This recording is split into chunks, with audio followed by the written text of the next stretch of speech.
Morning, my name is Shantanu Narayan. I'm the President and CEO of Adobe Systems. Good morning, my name is Jeff Marudian. I'm the Assistant Secretary for Administration at the U.S. Department of Transportation. Good morning, I'm Rafael Diaz. I'm the CIO at HUD. Morning, Benjamin Mann, Chief of Staff to the Deputy Secretary. I'm Katie Maleg, Director for Strategic Planning and Performance Improvement at the Treasury Department. Hi, I'm Matt Verlick. I'm the Chief Operating Officer at the Small Business Administration. Hi, I'm Mark Washington, the PIO at Education. Pat Kennedy, the Undersecretary for Management at State. Chris Liu, the Deputy Secretary of Labor. Stan Myberg, the Acting Deputy Administrator of the U.S. Environmental Protection Agency. Beth Kober, Acting Director, Office of Personnel Management. Chris Seri, Principal Deputy for Policy Management and Budget at Department of Interior. Vince McConey, Chief of Staff for Management at the Department of Homeland Security. David Klaus, Deputy Undersecretary for Management and Performance at the Department of Energy, soon to be joined by our Deputy Secretary, Liz Sherwood-Randall, caught in traffic. Bill Zielinski, Unit Chief in the Office of Chief Information Officer at OMB. Asma Mirza, Special Assistant to the Deputy Director for Management at OMB. Steve Brockelman, the Director of the Executive Counsel's Office at GSA. Enrique Salem, Managing Director, Bain Capital. And Sam Gilliland, former Chairman and CEO of Sabre. And on the line? Good morning, this is Ron Williams. I'm the former Chairman and CEO of Aetna. Jeff Kindler, former CEO of Pfizer. Okay, so thank you, everybody. What I'd like to do now is turn to slide 2, which is the agenda for today's session. And leading up to this morning's agenda, I had an opportunity over the last several months to have individual conversations with each of our members to talk about what we wanted to try to accomplish as a group over the next 14 months during the final year of the President's administration.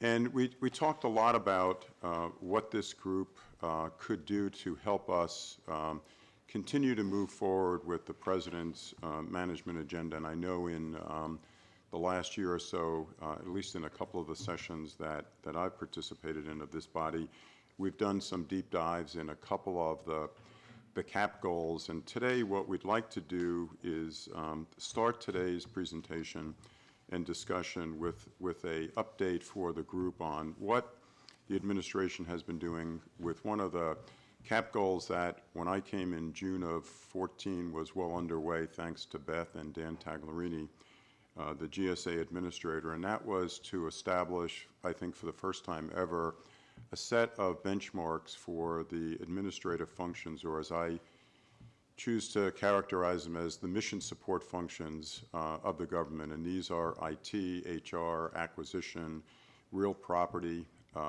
human capital. And these are activities that are not only unique, obviously, to the federal bureaucracy, but clearly to all enterprises, whether private or public sector. And what struck me when I got here in June of 14 was the initiative and what the sort of the objective was, and that was to collect some data for the government that would allow us to start discussing how we could improve the performance of these critical functions. And having been in government and been in the private sector, one of the things that I clearly look for coming back into government is, where could I find what we, I think in the private sector, came to sort of take as normal, and that is, let me look at Gartner benchmarks, let me look at Forrester, and yet when you looked across the government, there were no benchmarks that were comparable. And so in 2014, we initiated the benchmarking program and accumulated, I think, a lot of data across key activities. And these data points were really focused primarily around efficiency, the cost per and the volume of these particular functions. And clearly what we've learned is that we really needed more than efficiency metrics. So in the second year, last year, in the spring and summer of 2014. We conducted the survey and had visits with each of the departments to talk about round 2 of benchmarking, which really now was expanded to include not only these critical efficiency metrics, but as importantly, what about quality? What about customer satisfaction? And after the second year, we were able to actually look across the breadth of each of the departments and be able to assess both the efficiency and effectiveness of the delivery of these critical services. We're now at a point where we're going to be approaching round 3, and what we'd like to talk about this morning is what we've accomplished and where we're going, and engage the group in helping us sort of think through round 3 of this initiative. What I'd like to do now is ask Steve Brockelman and Asma Mears to talk a little bit about what we've accomplished. Steve? Great. Thanks, Dave. So I'm going to start us on page 4. Dave covered a lot of the sort of genesis of this effort. I think the one takeaway from page 4 is it was important when we started, and as Dave said, Beth Cobert was zealous about this from the very beginning. It was... I had a lot of help from Dan. That's true. It was important to understand who the customers were for these benchmarks. And what it really came down to was these were the CXOs across government were the ones who were really asking for this data. They've been clamoring for cost and quality and customer satisfaction data to make better decisions about how to run their functions. And fortunately, we have these groups called collectively referred to as the CXO councils, CIO, CFO, Chief Acquisition Officer, Human Capital, and really the President's Management Council, of whom there are a lot of members here. They effectively serve as the chief operating officers of the agencies. They were the ones that we wanted to make sure that whatever metrics we were collecting, how we were defining those metrics, that there was buy-in and consensus that they would find this information useful. So that was something that we really kind of baked into the principles right off the bat. And so on page 5, we really tried to set out these 3 principles from the start. And I'm sure you've been involved in benchmarking efforts in the private sector. Wherever you try to do this, you do run into some skepticism, some resistance. Every organization, whether it's a business unit or an agency, they feel like they're different. And to some extent, they are different. But at the end of the day, there are enough similarities, particularly with these mission support functions, that you should be able to find data that is close enough to be useful for decision making and comparable enough to peers. So our first principle was we recognize that we may never get absolutely perfect data, but we had data and it was good enough to start with, and we would work hard to improve the data as we went along. So that was something that we really sort of worked hard to get buy-in around. It was important. Dan Tangerlini, the former administrator of GSA, liked to say, I'd much rather argue about data than about anecdotes. So the second principle was we wanted these metrics to be action-oriented. So back to the, who are the customers here? What is the information they need to make better decisions about allocating resources, improving performance, understanding their customers better? Every metric we tried to start with the end in mind to say, is this something that if we collect it, people trust it, it's going to be actionable? And then finally, as I've said, we really wanted this to be an agency resource. We didn't want this to feel like another sort of data call from corporate headquarters, if you will. We really wanted the agencies and the CXOs across government to see this as a resource that not only could they use, but they could incorporate it into the metrics that they were already collecting, the planning processes, the resource allocation processes, so to take ownership of this over the long term. So if you turn to page 6, this is a little bit of what Dave was referring to in terms of the scope of this effort. In 2014, we started with cost and efficiency metrics. We had roughly 40 different measures across 5 mission support functions. We'll take a look at some of the measures and the actual data results in a moment. But again, the 5 functions were the biggies: financial management, IT, human capital, real property, and contracting. And then in the second year, this past year, we collected another year of the cost and efficiency metrics, but we added quality measures. And we had really two streams of quality measures. The first were a set of what we called operational quality data. So these were quantitative measures, typically process-based, so things like error rates, cycle time, resolution rates. But we wanted to complement those with a set of customer satisfaction measures for not just for those 5 functions, but particular services within those functions. One thing you see a lot is on customer satisfaction surveys, you ask, how satisfied are you with the services you're getting from HR? It's not really actionable when you get those answers back. You need to go back and say, oh, what were you dissatisfied with? Because HR is they do a lot of things. So we wanted to break it down to satisfaction with recruiting and hiring, training and development, work-life support, those types of things. So when we had the cost and quality data together, it allows you to start doing some pretty neat things. So on page 7, pretty familiar construct here, the 2x2, where you have services costs on the vertical axis and then quality or customer satisfaction on the horizontal axis. And so if you picture for a particular service, mission support service, picture all of the agencies kind of arrayed on this chart. And again, we'll look at some examples in a bit. But conceptually, you get a pretty clear sense of where you stand as an agency. And obviously, if you're in that upper left-hand box and your services are higher cost than average and lower quality, then you've got some things to figure out, potentially. Conversely, if you're in the lower right, you're doing some things well. You know, you're managing to deliver services that people are happy with at a lower than average cost. Are there things you can do there to actually replicate that in other areas of the function? And then even the 2 yellow boxes are interesting because they represent some implicit decisions about resources. So you're kind of getting what you pay for in either of those boxes, but is that actually what you want? It's an opportunity to sort of reality check.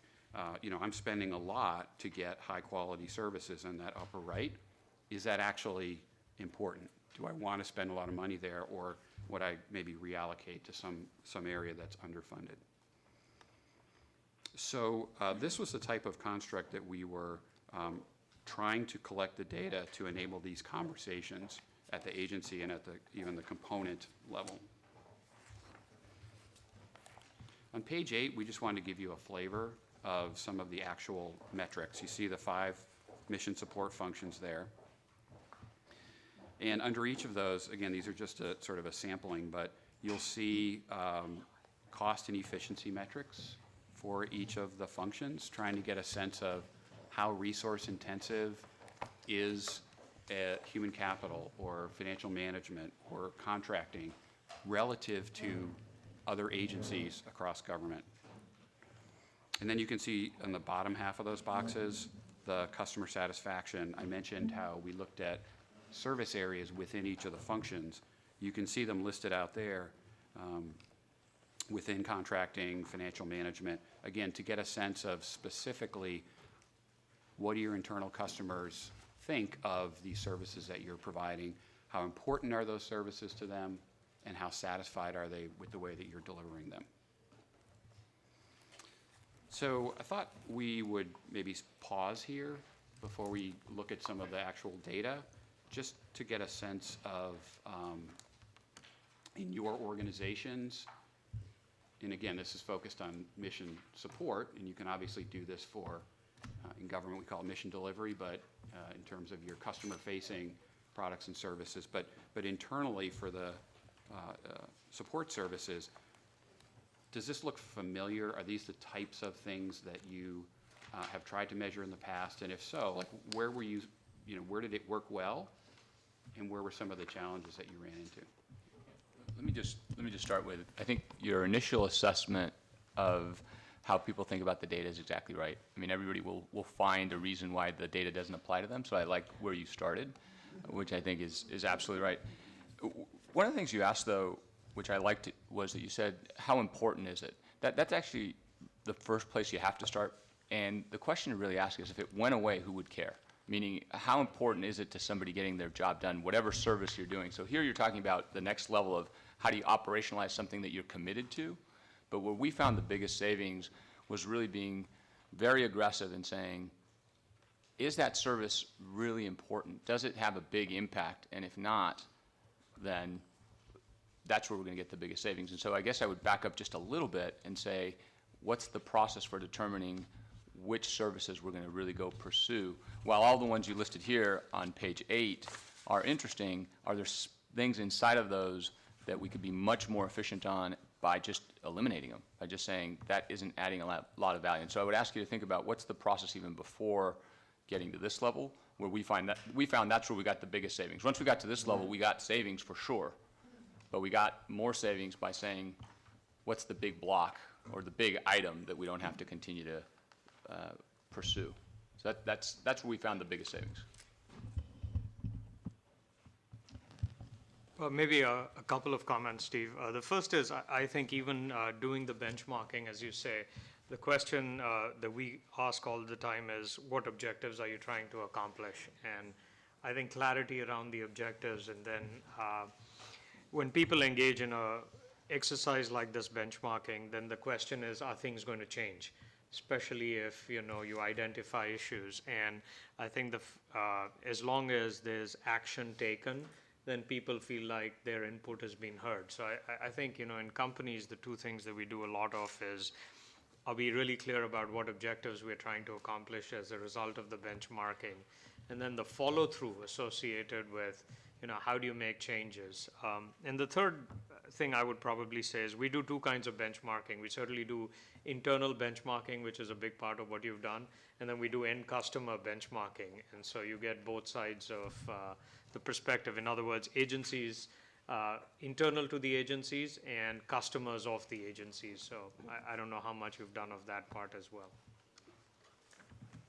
Yeah, I would just add, agree with all of those comments. I would just add, I think it's important to, expose the data and the benchmarking, and find a lot of different forums for doing that, because in many respects, as you think about the various agencies and their use of the benchmarking data, you want them to look at what they're doing versus others. Even if there is a little bit of disbelief around the data, it's really important for there to be, I guess in some respects, a bit of a competitive aspect to what you're seeing on a page when you see, okay, well, my agency's here, their agency's over here, what do we need to be doing differently so that we can get to a better place? And I don't love going to these meetings where we're looking at the data, and my data in some respect, maybe all respects, doesn't look as good as others. So I think it is important, the reporting aspect of it and the communication of it ends up being a really important part of it. I want to give you an example though, and I spend most of my time in this IT management bucket, but just to go back to where we started, I mean, cost per IT help desk ticket, that is a metric that I think we all understand and can internalize. The problem is, if you look at historically what's happened at help desks, at least one of the biggest help desk tickets is password resets. It's literally historically been one of the #1 help desk items. And so we can benchmark it and say it costs us X dollars per ticket, or we can go figure out, can we do a better job on password management? And I'll give you a simple example. There used to be a time when, sorry Beth, I'm not pouring any salt on any wounds here. I've got lots of company around the table. Don't worry on this one. No, but I think the issue is this. I'll give you, again, kind of just continue down this path. People used to do password resets every 90 days, and they'd have you change the passwords on everything. What the security industry has now come to believe is password resets every 90 days don't necessarily make you more secure. Quite frankly, they can contribute to insecurity. And so the meta point here is, how are we handling inside of these items? What are we doing to drive real improvements inside of them, more than starting with, how do we measure that it's X dollars per ticket, now we're slightly lower because we went from $8 per ticket to $7.55. The reality is, can we take 30% of the help desk tickets and reduce that to 15? And that, so what this can really expose, what I would do with some of these metrics is look inside of them and say, what are the drivers that are making us spend that money? And then we can benchmark on the things we really want to keep. So I just, again, I don't want to overstate this point, but it's really the what we're doing that matters so much in this.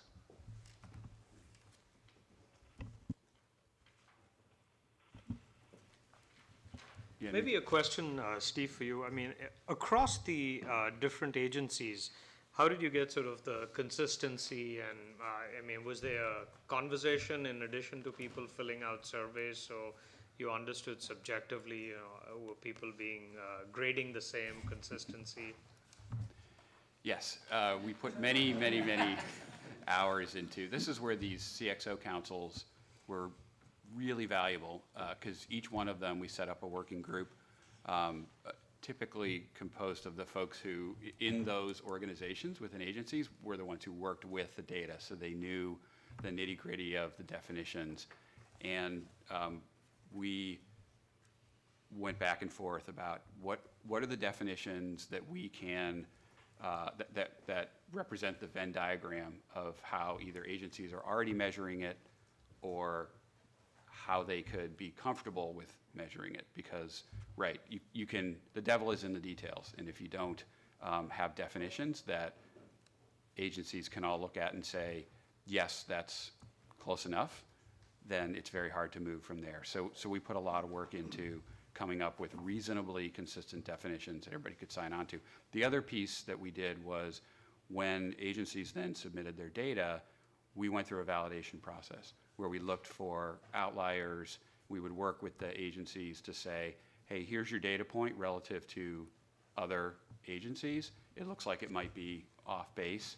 Let's take a second look at it. And if they could make a good case that something in there was incorrect or that they were a special case, we would incorporate that into the definition. So there was sort of a collaborative process. But as you can imagine, there's a lot of metrics, a lot of data points, so it took some work. But I think now that we have most of the metrics in place, we're in a good position to now keep measuring these without having to do a lot more of the build-up work.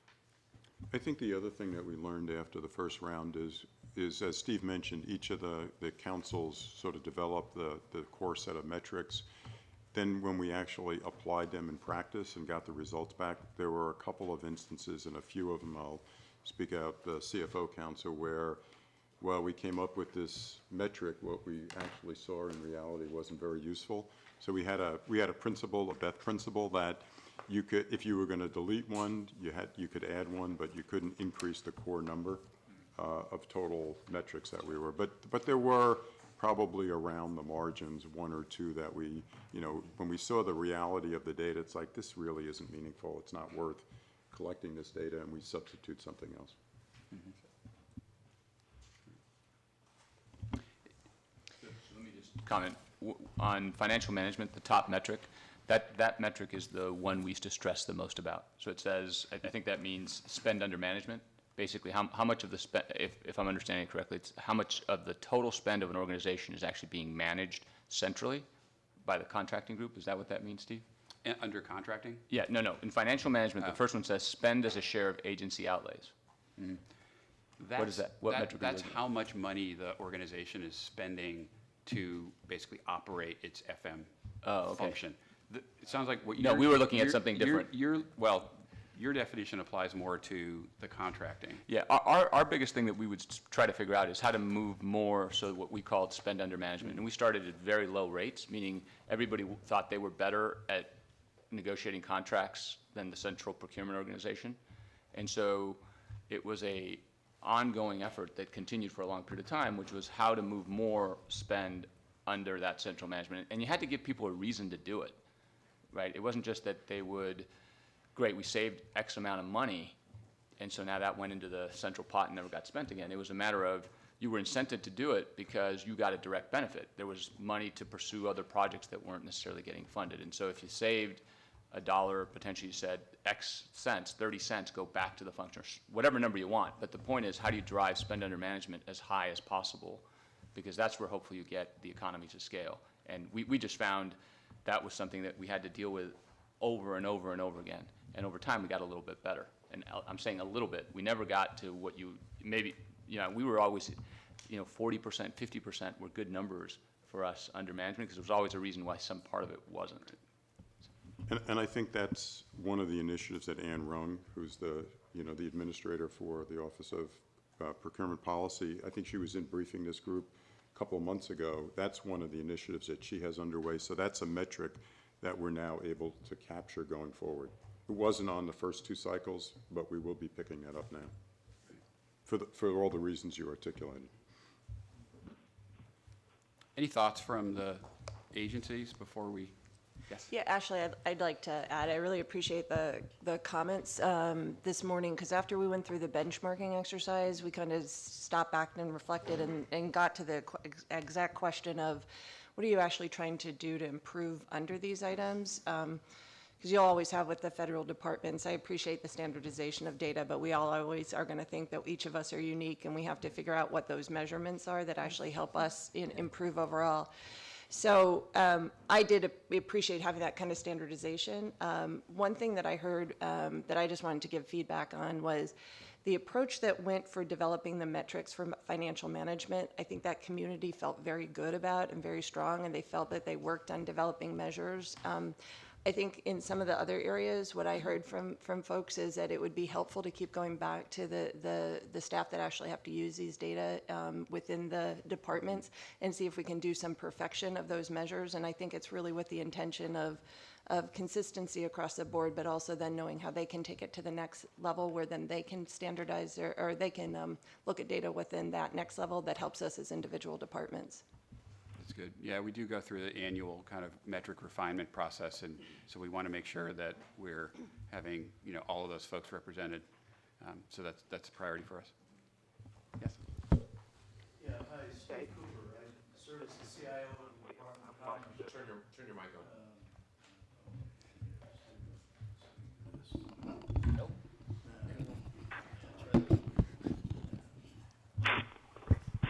Hi, Steve Cooper, CIO at the Department of Commerce. We appreciate very much the effort that went into all the benchmarking. We took it seriously, and we've done an interesting thing with it. We used it as core data to begin a comparison effort with our shared services initiative, so that we've built off of the benchmarking metrics across all 4 areas that we're pursuing in our shared services initiative, and we've added to them so that we have both bureau-level comparative data as well as external benchmarking data through Gartner and Forrester and some of the others, particularly in the IT space, Tower Perrins in some of the HR space, that type of thing. And we've found that there has been a higher degree of receptivity to a lot of the staff that are involved in our functional areas as we've both involved them in moving forward in shared services, but in actually realizing the benefit that comes at a bureau level inside the department, not just at the department level. So we thank you, and we've built on it. That's great to hear. Patrick? Yeah. I'd like Chris's point about, flipping it back and trying to revalidate it among the workers. I mean, obviously, you have to make sure they're not going in their own self-interested direction, but one of the interesting things on the real estate side that was pointed out by my colleagues who do this is they think that the rent cost per square foot is actually a bad metric because it's not a fully loaded cost. If you're shipping people or you're having to extend your communication lines and your mail lines and lost productivity in moving between annexes because you pushed an annex out to save $2 a square foot, but your fully loaded cost is $3 a square foot in the add-ons, then you're actually $1 a square foot down. So we have to make sure that when we take a metric and use it, it's the fully loaded cost of that metric, not just direct but indirect as well. And that was something that my own management staff came up with and said, yeah, but you're adding these additional costs, and so your total bill is actually going to go up. Give me more money. Mm-hmm.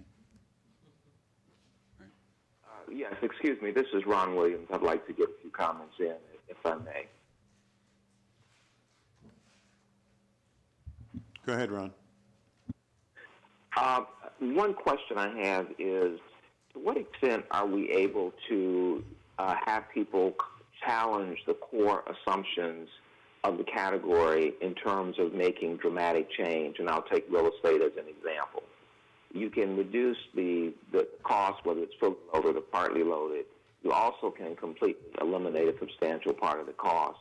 One of the things we did at Aetna, quite honestly, was we had people work at home. And people loved it. It was viewed as a earned benefit. We certainly had to build the infrastructure to manage and monitor productivity and quality, but we found because people so valued it, productivity went up, quality went up, and our space envelope melted away. And so one of the questions I would ask is to take each category and try to get people thinking about not just the metrics in the category, but what are the dramatic levers that would dramatically alter the expense in the category.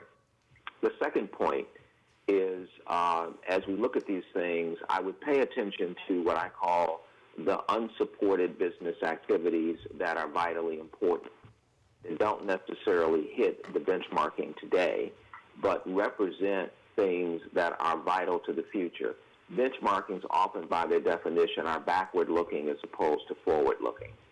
And so don't lose the forward view of what may be vital. And I'll just take digitization as an example of one that is essential to any business support infrastructure today, and often would be buried very, very low in the IT management hierarchy, but as an overarching strategic function that all areas have to support, it would be extremely important.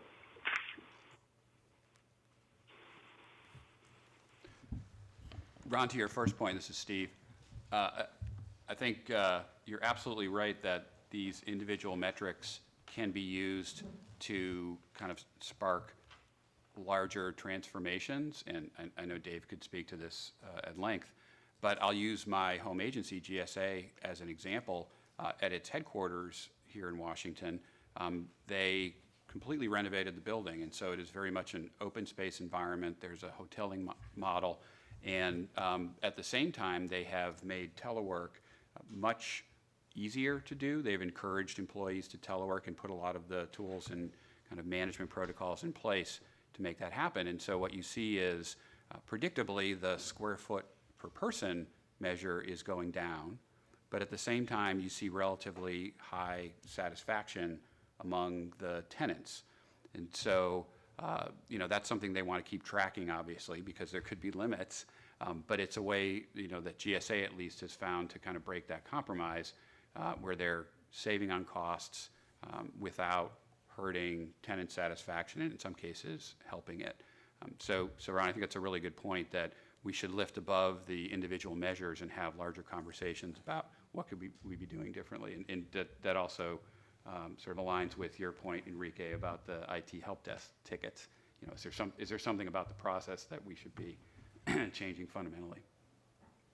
If I may add to that, I think that Ron brings up a good point as well from an IT perspective, and Enrique's your thoughts on what are the objectives, what are we trying to get to.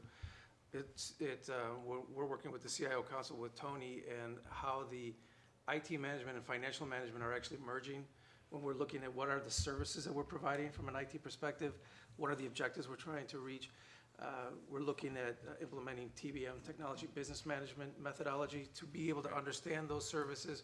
What are they providing? What do they cost? How are we able to adjust those services and be more effective around how we're providing those services, and how the user is actually being satisfied with the service that we're providing.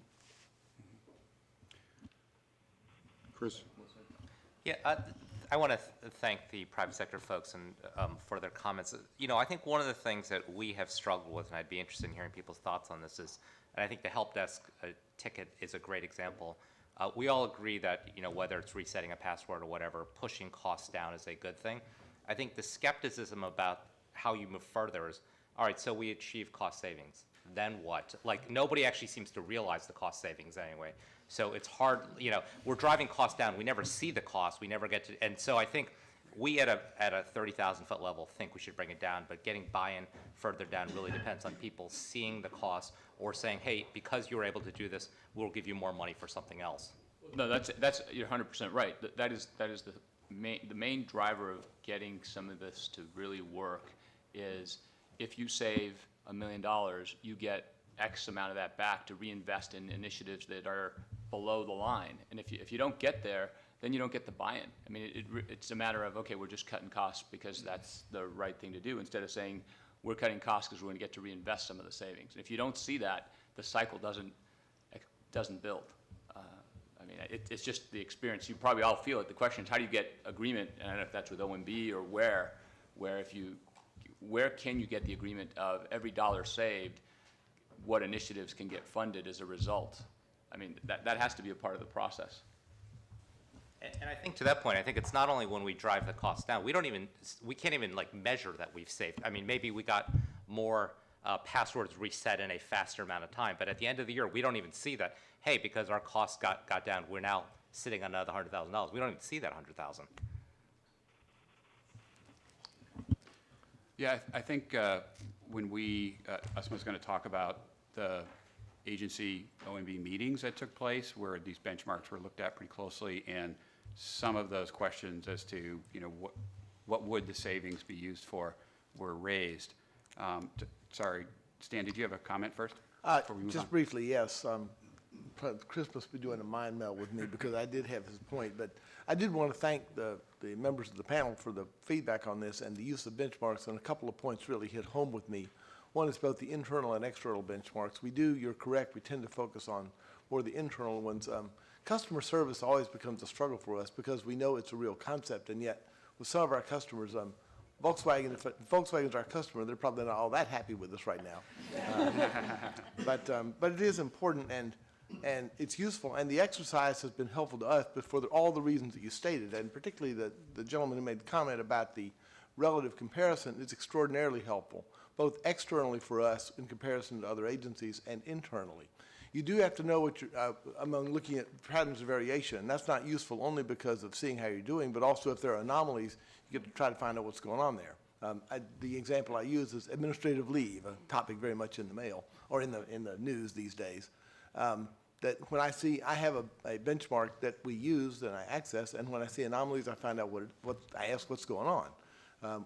One of them turned out to be security problems at Fort Meade, where we have 2 installations, and those 2 organizations, they're spiked up. Well, they spiked up for an understandable reason, and then once you know that, then you don't worry about the anomaly, but you can at least ask the question. And that's extraordinarily helpful from a management standpoint. I will say that I also appreciated the observation about looking inside the metric, because the metric is it's like a thermometer, it doesn't do a diagnosis for you. And using lean processes for us is where we try to go. I do have Chris's problem that not only, we have, I think, some understanding at OMB, we really do, and I appreciate that. The appropriations committees, not so much. And that really is for us a big struggle because my biggest single internal cultural challenge is that I have a very mission-driven agency that values the scientists and the engineers and the lawyers, doesn't always value the people who do contracts, who do human capital, who do IT, who do real estate, who do financial management as much as we should, and that's a cultural thing we got to struggle with. And I think that's where the customer satisfaction data can start to help, because in this case, these are the internal customers, the supervisors, the people who run the programs, and if they're saying that I'm not getting the IT support that I need, or I can't hire people when I need to, or I can't get contracts in place, then and I know that's the argument you make, right? Then it's hard for us to accomplish our mission. Which is all true, but yes, I do hear that a lot. Great. So just keeping an eye on the clock here, let me kind of speed through a few of the results here. We're going to start on page 10 and then turn it over to Asma to talk more about how this was actually put into action. So the data you're looking at here is real data. We have masked the data for the purposes of this meeting, but for agencies inside government, this information is fully transparent. So there's accountability, and there's also, it's hard to know how you stack up if you don't know who you're stacking up against. So on page 10, to take one metric here, this is human capital cost per employee serviced. You see the three groupings there. Those are peer groups based on agency size. So about 20 agencies reported this particular metric. The smallest agencies are in blue, the larger ones are over on the right in purple.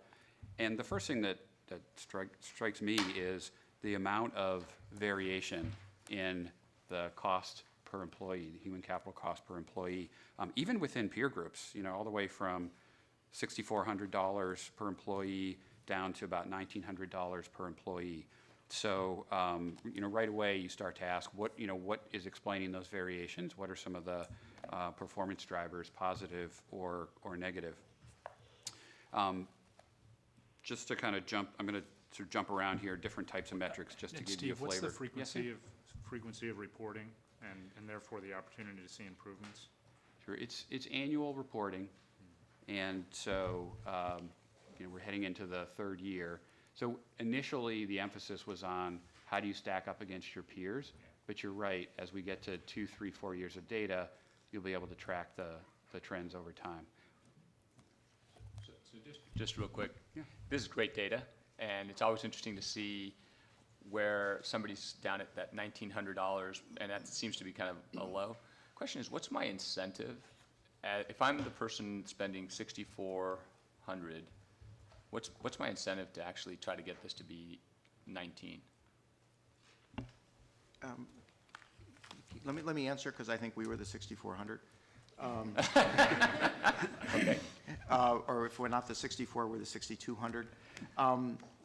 We actually, the first benchmarking round actually came at a time when we were in the midst of going through a service center, sort of really changing the way in which we're doing it. We had 17 service centers servicing our employees across the complex, and we're going down to 5. What the real value of this, in terms of sort of looking at the benchmarking and how we compare to other agencies, has been that it gives us leverage to go internally and to get the different components within our department to make the changes that are necessary. So to a certain extent, the benchmarking has served as shame factor.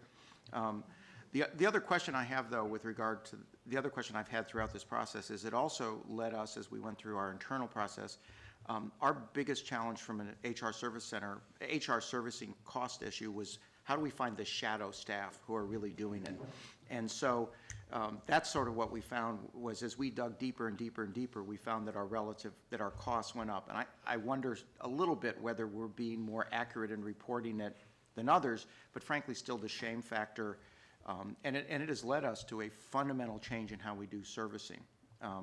We are changing how we do about 40% of the processes. So it has been very effective for us, but I don't know if that answered your question. It does. Not wanting to be the person at one end of the spectrum, at the wrong end of the spectrum is important. I think the question, though, is how do you get people motivated to do this? I mean, that's really the gist of the issue, because if people are, I guarantee you, we've got the brain power in all the organizations to drive these costs down, but it has to be a priority, and they have to believe that there's a real benefit to them and their organization. You mentioned one of the reasons. You also mentioned something that's important, which is getting accurate measures, because if you're finding shadow organizations and others aren't reporting it, we should figure that out too. But bottom line is, the reason I asked that question is we've always found there's certain activities no one likes to do. They've got too many of their priorities, and if this is important, it's got to become, they have to know that there's something in it for the improvement. And Liz.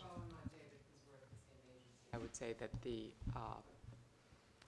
what we really have to do is demonstrate to our people that ultimately it benefits their work experience, because we don't get financial reward. As Chris was noting, the money doesn't come back to them in some way that it could potentially in the private sector. So we have to show people that by making dramatic changes to how services are delivered, their services improve.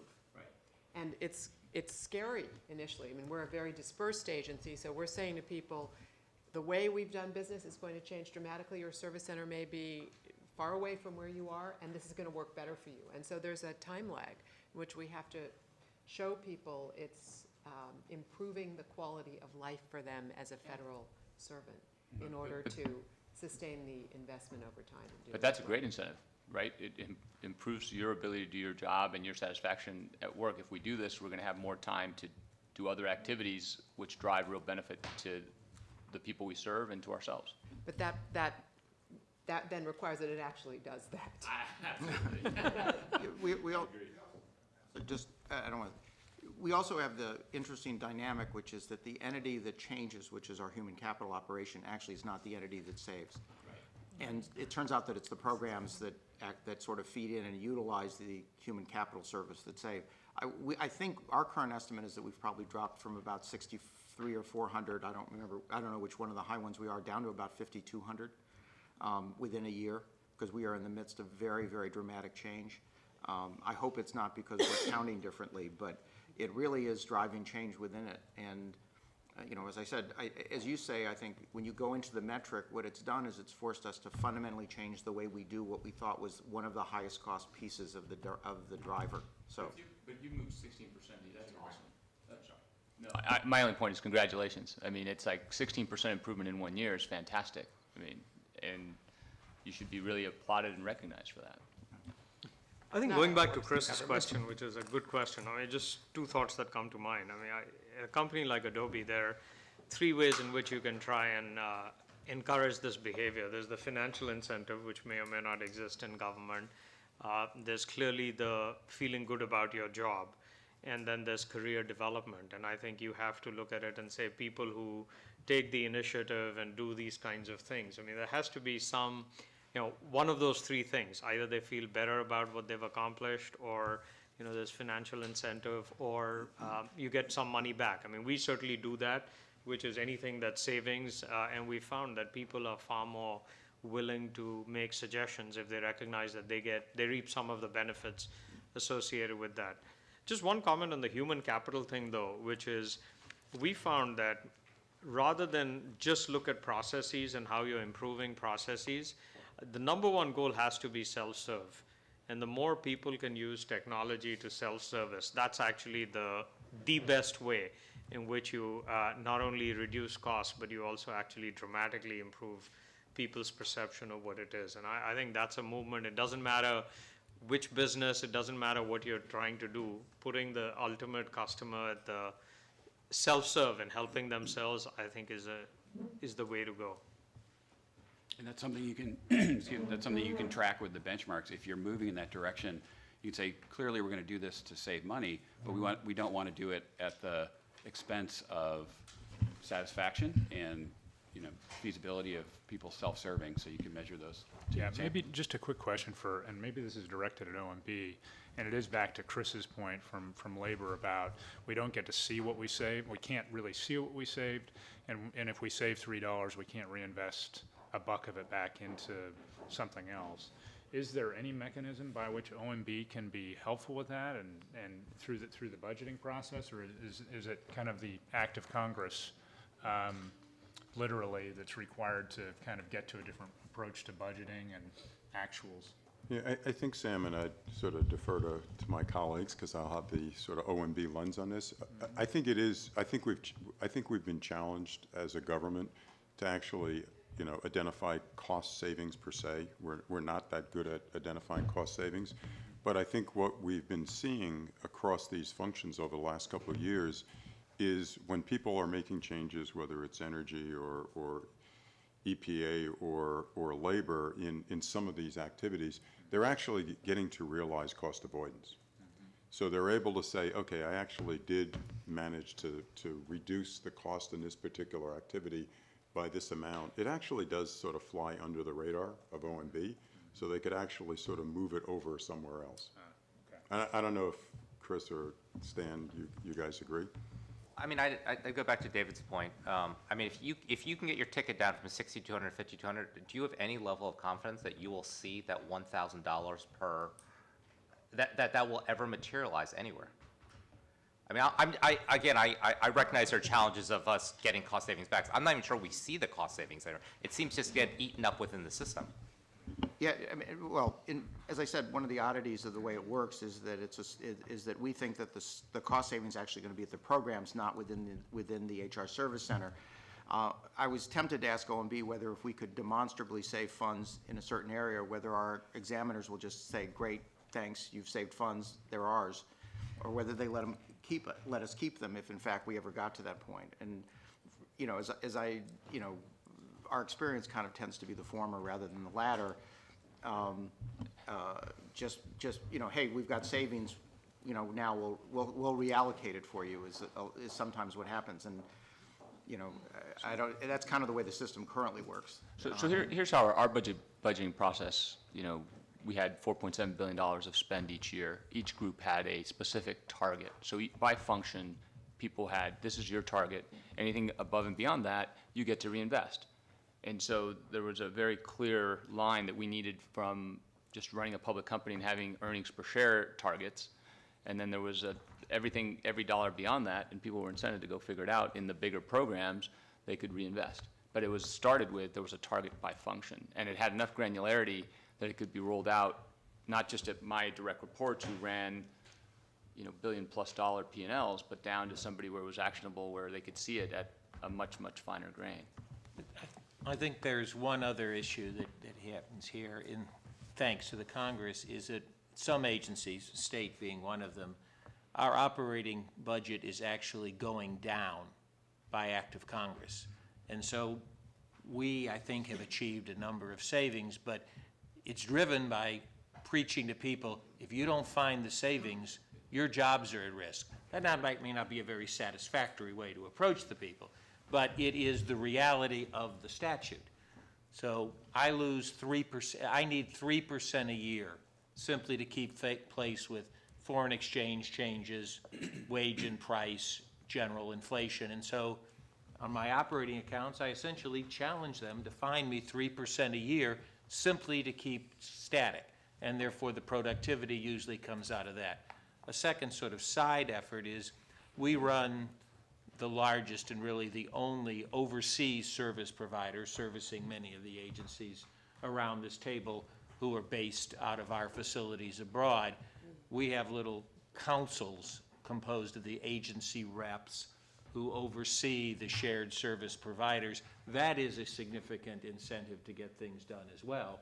The pressure from the consumer of the service to say, I can't afford a price increase next year.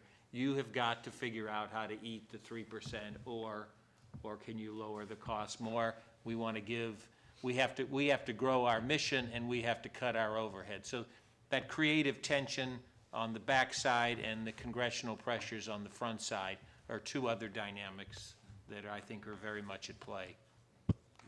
Let's jump ahead to page 15. There's a lot of other good data in here, but I want to give us my chance to talk about how this kind of was put into action.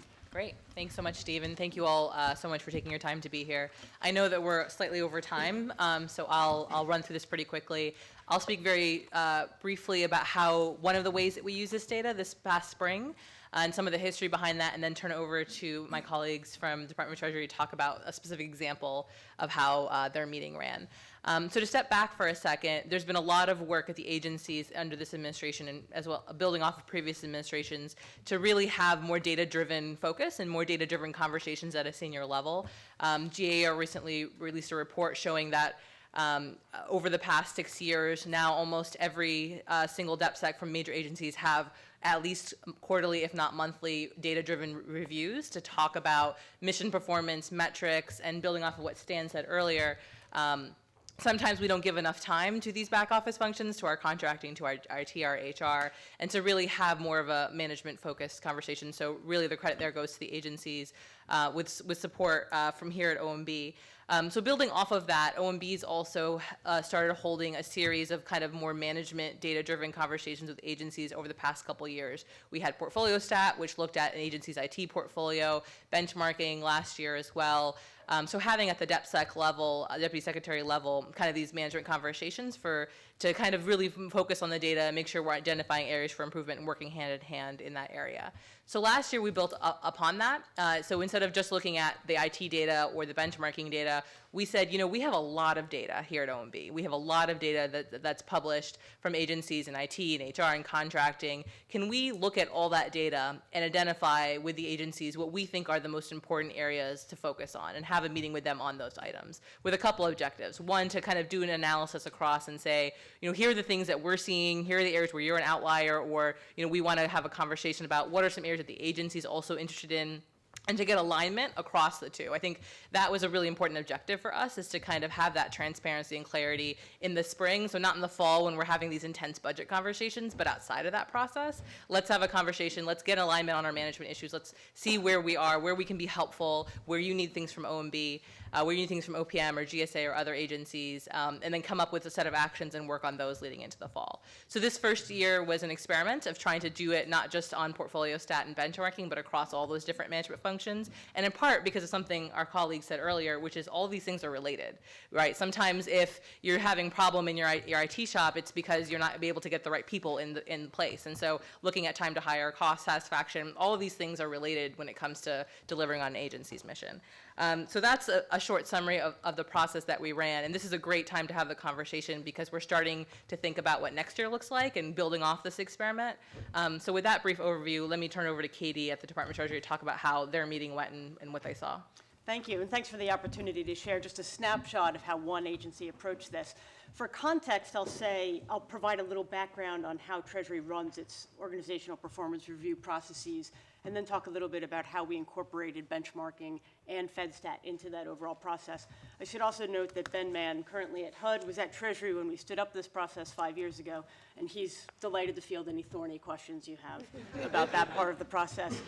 Our processes currently, we have a quarterly performance review, so there's a quarterly pattern or cadence. Those meetings are bureau specific, so our subdivisions are referred to as bureaus, where we're able to have a deep dive into specific topics. And those provide the senior leadership team at Treasury an opportunity to talk about risk management or priority assessment, progress, and other kinds of problem identification or accountability for results. It also enables the Bureau senior leaders to raise issues of concern or priority areas that they may not have other opportunities to share with the Treasury top level. Then annually, we have our strategic objective annual review, which is not bureau specific, but rather cross-cutting. So we look at the 19 strategic objectives in our strategic plan and draw from multiple bureaus and policy offices. So it's a different kind of conversation. But it's on that foundation that we incorporated the benchmarking and FedStat information into our overall processes, and we'll leverage those looking forward. So on benchmarking, the initial delivery was roughly 100 slides. As Steve can attest, I think he worked on it through the night to get that to us. But it was a lot of information across the management areas, and I think our initial impulse, this may get to every agency is different, our initial impulse was to see where we were outliers and whether we were low or high, and I think in the end we decided you may not want to be naturally the highest or lowest in any certain area. There might be areas where you're choosing to invest differently than other agencies. But some of the data we had early on, it really prompted specific questions around how to interpret that, what it meant. And I think for Treasury in particular, the main best use was to identify strong peer groups with whom we could work on various issues. So the peer group for us, too, was not only by size or mission area. In particular, it was sometimes just organizational structure. So, for example, in the human capital area, IRS has a big seasonal workforce, and so we noticed that that was affecting our results. And so an early call was to call over to Interior to talk about the Park Service and how they navigated a similar issue with the seasonal workforce. So it was issues within the issues that you could see surfacing through the information we got through the benchmarking, and it provided a better context for understanding the information that we could leverage in our other processes. Then when it turned to FedStat, we were honored to be the first in government FedStat at Treasury, which I think the best and worst part of that was there was no template to follow. So we figured it out with OMB, but I think it was helpful to leverage the benchmarking information and our strategic review. We really drew on those two processes and pieces of information primarily to shape an agenda that was in 3 parts. So the first focused on our agency priority goals and where we were and how we proceed with those and what the future looked like. The second area is reflecting on the benchmarking, and there were 2 or 3 key areas where we saw in the benchmarking data we wanted to track, and so we had our CXOs there to talk about that. And then we picked 3 deep dive areas. I say deep dive, it was a lot of territory to cover in just 2 hours, but they were sort of maybe shallow dives. but an opportunity to speak about specific areas like data access and analytics. For us, also cross-government coordination and the hiring process, which seems to be a pain point across government. Just to note, too, on slide 15, our FedStat is memorialized in a beautiful shot, so thank you for that, to capture the illustration. It's courtesy of my iPhone. Yeah, well done. So I think looking ahead, we'll have the opportunity to incorporate these in our ongoing processes, particularly in the strategic review. We'll be able to use the benchmarking when we look at the management functions annually. One of our main goals focuses on management, and so we'll be able to do that for the objectives within that area. I'd also be curious to hear about private sector comparisons about how you set up these different organizational processes. But when we look toward the next FedStat, I think we will welcome lessons learned from other agencies and how we can best use the time, and really to have an opportunity to speak with OMB broadly about some of the management areas, but then also get into some of the more substantive issues that have come up through our different review processes.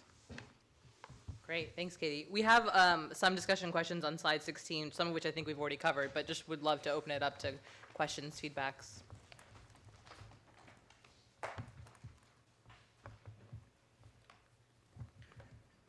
So some of the questions there talk about creating a more data-driven organization, especially given there's lots of different levers, whether that's OMB, with the administration, whether that's agencies, whether it's with the CXO offices. Creating that link between back-end office functions as well as mission delivery. I think that's an area that we continue to think about, as well as ensuring continuity of this as we look forward to the next couple of years. Look, I think we've talked about it, this notion of resistance to the data. I used to always tell folks, if you got different data that you have that's fact-based, present it. It's great. Love to see it. Bring it forward. We'll have a debate about it. I mean, because everybody likes to say that the data is wrong, but they have sometimes they don't have different data. So great. Show us your source. Happy to see it. And you see how quickly they start saying, well, and you go, by the way, you have till next Monday to do it, not till 2016. And they don't come back with much data, and then you say, okay, so now we can get alignment that this is what we're going to go do. But that's everywhere. Don't feel like that's unique in any way. I mean, that absolutely is everywhere. Yeah, if you think that budget planning exercises in private sector is pleasurable activity for everybody involved, I want to dispel any such notions that exist. I mean, we're going through our process right now, and it's I think it's the same resistance that you see in maybe in your organizations. I do think we have the benefit in terms of tangible actions. I mean, all of us face the same kinds of budget pressures, and we find that change is required. I think we have two ways in which we typically address it. The first is going back to my point on how can we deliver better customer service to whoever our end customer is. And I think that is, at the end of the day, something that fuels our organizations. And second is we do have financial incentives, which I know has been discussed, that enable us to then sort of put our money where our mouth is, which is we want change, we're going to inspect change. But I do actually, and I think Enrique said this, congratulate all of you in terms of already what kind of change you've made in terms of having benchmarking and a data-driven culture. I think that's the first step to causing change. And you just believe that once faced with the right data, people will do the right thing. And so, but those are the ways in which we accomplish that. And then, like you pointed out, every quarter we inspect. And I think if you keep inspecting it, I think people know that this is not just a exercise that's going to gather dust. It's an exercise that's going to impact change. And I'd suggest you do the same thing. Just getting at the last question a bit around how do you ensure continuity across administrations. I think we've had this debate a number of times as we've rolled out along with you, worked with you to roll out new initiatives. So I think about the performance management objectives that we did early on, I guess a couple of sessions ago that we worked on. And it seems to me that it's going to be really important that the career employees feel that there have been both very clear objectives set and outcomes that have been positive, and missions from that they want to carry on.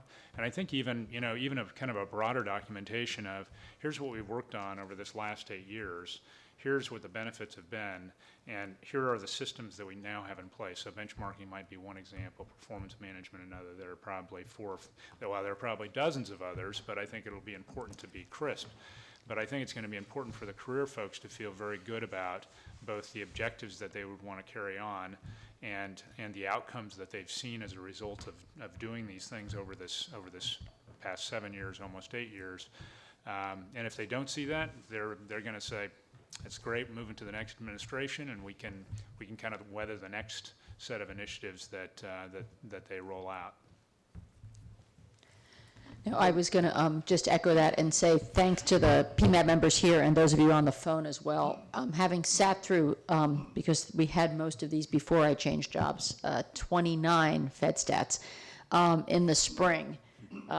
The progress that we've made in terms of embedding these and making it a much richer conversation about how does this really relate to my agency. And yes, the data is still not perfect, and yes, things are still different, but it was a much more engaged conversation. So I actually just wanted to say thanks to the entire group for their input and sort of the perspective that you've given folks here around how to actually make this actionable and useful. You know, my belief is this will continue if it's been useful to people.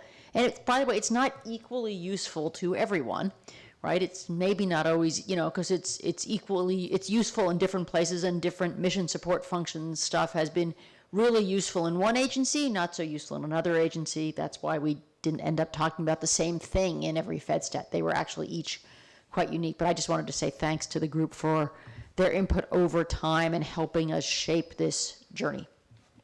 I wanted to echo both Sam and Beth's points, which are really important from a career standpoint. And I'm often saying what we have is great. It's great to build on if we can get the time to sink it down. And so there's this temptation to add a little bit more, to continue to tweak. I think last year's tweaks were good in that they added quality and they were meaningful. I think if we could think in that way and not just more numbers just for numbers' sake, but really helping to lock it down. I think the other thing around incentivizing is not always just the savings, although that is important, but to be able to see when people identify flexibilities that are needed, and Dave and I have talked about this, that we really find ways to make those flexibilities come alive at an agency and bureau level. If people see that as a result of doing this, something different happens that enables their business, I think that the long-term prospects for this are really good. I was going to add that in terms of number 2, how to ensure the data findings lead to tangible actions. Sometimes when you're facing these intractable problems, you don't realize that there may be successes across government elsewhere. And so one thing that OMB has been helpful with us on and can be in the future as well is identifying those peers, like you mentioned, not just in terms of the size of your agency, but other structural features that you might not be aware of when you're inside your bubble. Given that OMB talks to everyone, when you can connect us with someone who may be facing a problem or has solved a problem, and we haven't been able to see that solution, that's very helpful stuff. I just wanted to illuminate a little bit on Beth's and several comments in terms of sustainability. I think for our organization, the benchmarking has been wonderful because it helped managers focus on some things that were out there, but we're busy doing everything else. But now we have a set focus. And in terms of continuity and sustainability, I'm pleased to see comments in performance plans that reflect the work accomplished from benchmarking and the FEVS scores and just the work that now resonates as a part of our operational environment. That says to me that the careerists do see this as important. They've achieved some things that with the structure and the regular focus, because we host quarterly updates on a regular basis, and everyone comes prepared and wants to present what they're doing. So I think when you begin to see things voluntarily reflected in SES accomplishments and performance plans and managers' performance plans without saying, write this in there, that there's a good probability that it'll be sustained, because they feel good about the accomplishments. Great, thank you all. Okay, thanks, Steve. Thank Asma. Thank you all. We're going to take a 15-minute break, so let's reconvene at 10:45, and we'll pick up with Tony and Bill, talk about FITARA, which is another, I think, significant opportunity across government.